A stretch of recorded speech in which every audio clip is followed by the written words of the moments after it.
Hello, writers. It's Megan coming at you in All Writers Welcome. I hope you are having a fantastic day. I want to talk today about editing and how to make it less painful, maybe even painless. And while I'm talking to you about painless editing, I'm being attacked by an attack kitty, which is not very painless. But he makes up for it with cuteness, so that's okay.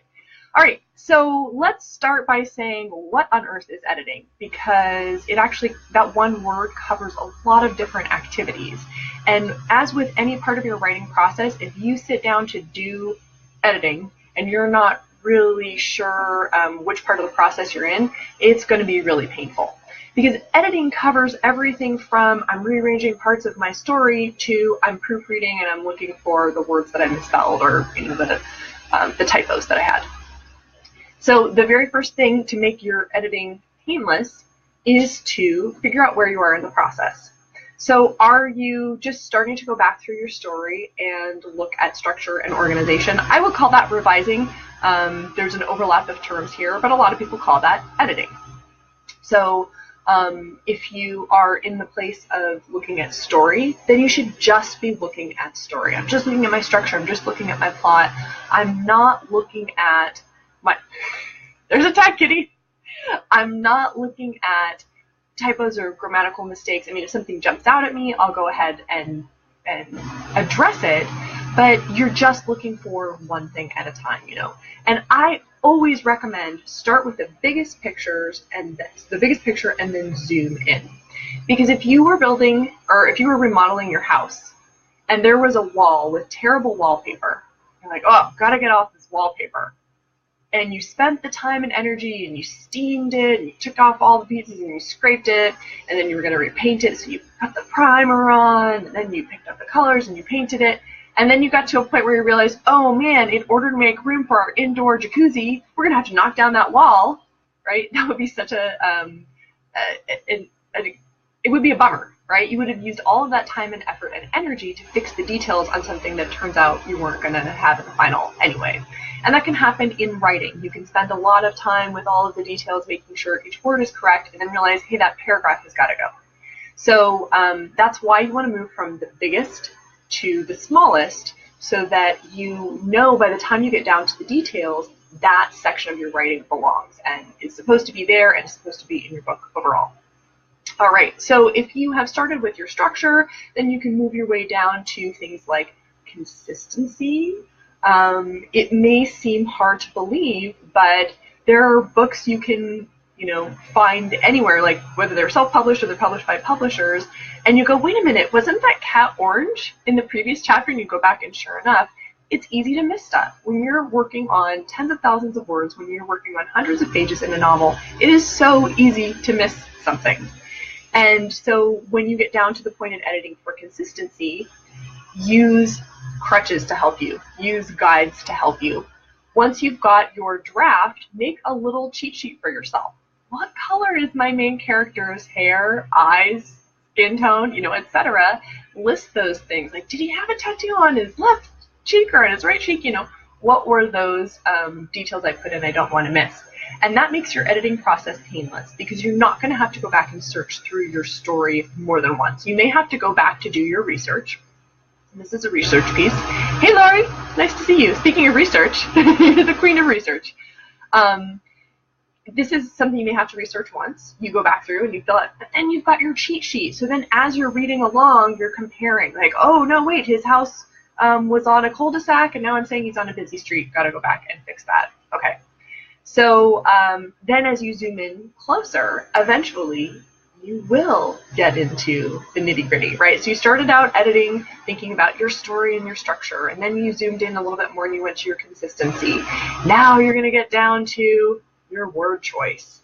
And again, a cheat sheet can be really helpful, especially if you're writing in a setting that is not your own. If you're writing in the present day but in a different region. If you're writing in the future or in the past, or if you're writing in a world of your own making, make yourself a cheat sheet, right? What is the name of that public transportation that people use, or how far can you shoot this kind of weapon? Get clear on all of those details. And if you are writing in sci-fi or fantasy, a great thing to use to create your cheat sheet is whatever you used to world build. Go back to those sketches, or if you use software, the mind maps that you created, and look at what the details of your world are, and make yourself a little cheat sheet. You know, this is what kind of magic people can do if they do have their staff, but then if you don't have your staff, then you can only do this, right? Be really clear on that. And it's doing, again, research either from your novel or from your planning materials. So it does take a little bit of time, but you do it just once, and then you check yourself against that. And the investment of time in you checking to make sure that things are consistent is huge in two ways. It is a huge savings if you are using a professional editor, because the more time your editor has to spend on your book, the more it's going to cost you. Most editors do charge by the word, but if you have to resubmit another draft, your editor is not going to do that for free, right? If you had so many pieces of consistency that were problematic that your editor can't just do line editing and proofreading, you're going to have to resubmit. So this could be a huge money savings for you if you take the time to use cheat sheets. But it's also going to be a huge difference for your readers. And if you are in a place where you go, you know, I can't afford to hire a professional editor, and I've got a really close friend who is a grammar guru and who said, you know, she'll proofread for me, you may be using that route for now, saving up for the professional editor. But even so, you want to release a quality book. And if you've hunted down all those inconsistencies, then you know your readers will be happy. And by the way, even if you do hire a professional editor, you still, as the author, are the best person to find those inconsistencies, because your editor is looking for them, but doesn't know the world building part of your story, right? So your editor is able to check just based on what's already in the story. But if there's something that was part of what you imagined when you built the world, you're the best person to know that and to return to your actual notes, or something that you imagined when you built that character. So even with a professional editor, you're still the best person to find those discrepancies and make sure they're really what you want. So, but it helps save you some money, and it does help you get more readers excited about what you're doing, because they get a consistent and good product. All right, so we've talked about starting at the structure and then narrowing down to consistency of your characters, and then I wanted to talk about word choice, where you make certain that your characters and your narration sound the way they should for the time and the place that you're writing about.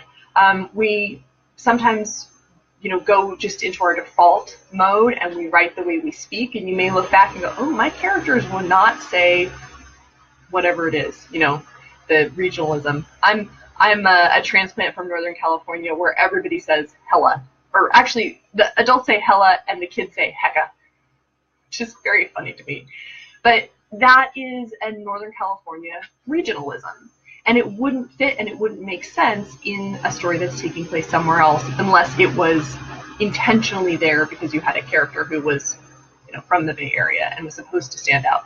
So you have to double check for your word choice and what is making sense in your story, and then also what's going to engage readers. And then you zoom down even more and you're doing a check for correctness. Okay, here's where a cheat sheet is going to make a huge difference in your editing life, because proofreading is extremely time-consuming, tedious, and also a skill that you have to develop. It's very challenging to proofread well. It's something you have to train yourself to do. And especially if it's your book and you know what you meant, you know your ideas, proofreading is really, really hard. And you do have to do it. But before you do it, before you jump in and just like, you know, oh, I got to do the proofread, make your editing process a little less painful in two key ways. First is all of those character names, all of those place names that you invented, those special tools, the name of the sword that your character carries, add them to the dictionary of your word processing software. Go ahead and add them in, right? Click on it and the red line comes up, click add to dictionary. so that as long as you spelled it correctly, for your invented spelling, it does not get underlined. And this will be really important because it will break the habit you may have developed, because we get this sometimes, of ignoring that red squiggly underline. I've done this myself, right? Where I'm like, oh yeah, I know you don't like the character name, you underline it every time, but then I'll have one place where I mistyped, I switched letters around, or I got an extra T at the end, and I'm used to it being red underlined, so I'm not thinking, oh, that word is misspelled. So if you add your character names or any distinctive words or jargon from your book to your personal dictionary, then voila, if you did misspell one of them, it will come up. You should also add the possessive forms of characters' names. So not just Xylar, but Xylars, Xylar apostrophe S. So that those are, cleared, and then only the misspellings or the typos of those will show up. Okay, so that is a huge time saver. Another huge time saver is to use your search and replace function. And what you want to do with this is search for words that are often mistyped or misused. This happens to a lot of us. You want to type they, you end up with the, right? Happens all the time because it's just one letter difference in the Y, you're going to stretch for. Okay, do a search and replace for the. It's going to bring up a lot of words, I know, but you're going to skim through and you're going to just double check should any of those have been a they. And I guarantee that's a more accurate way. If you still have to proofread, and when you proofread, you're going to spend even more time, and you are not guaranteed to see whether you made a mistake. And here's why.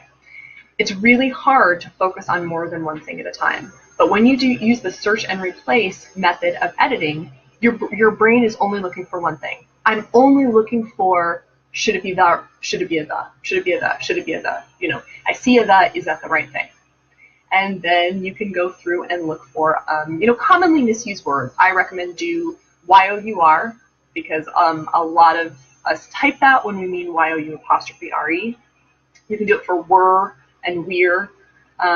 Whatever are the words hey, I tend to misuse these, or I tend to mistype them, you can do a search and replace, and then it focuses your thinking. So instead of being overwhelmed by thinking about all the mistakes that I need to be looking at punctuation and capitalization and my spelling all at once, you're just looking for one thing at a time.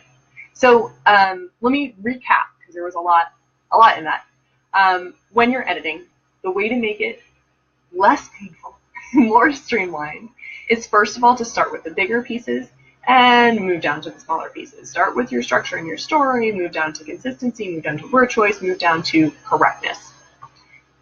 At every stage that you can, use cheat sheets. When you're doing consistency of your character and setting, have your cheat sheet where you've written the specs down about your character and about your world and about the circumstances and elements of your world, so that you have those for easy reference. And when you do your editing for correctness, for grammar and usage, use search and replace, and use the strategy of adding unique names to your personal dictionary. All right, if you have questions about effective editing, if you have strategies about effective editing, go ahead and put those in the comments of the video. And if you feel like, ooh, those sound like good strategies and I would like to use them and I wish I had more details, well, funny you should mention that. In the All Writers Welcome Academy, we have a module on painless editing, and it includes a list of the top 22 words that I see writers all the time either mistype or misuse. It doesn't mean you don't know this. It just means it's easy to type the wrong word or to get the wrong one in your head. We're thinking quickly. So it's a search and replace list of the top 22 words. You can go through and do those. Plus, just reminders and memory tricks about some of these things that we may have learned back in middle school English class, and we're just fuzzy on them. And even if we proofread, we might not know what we're looking for.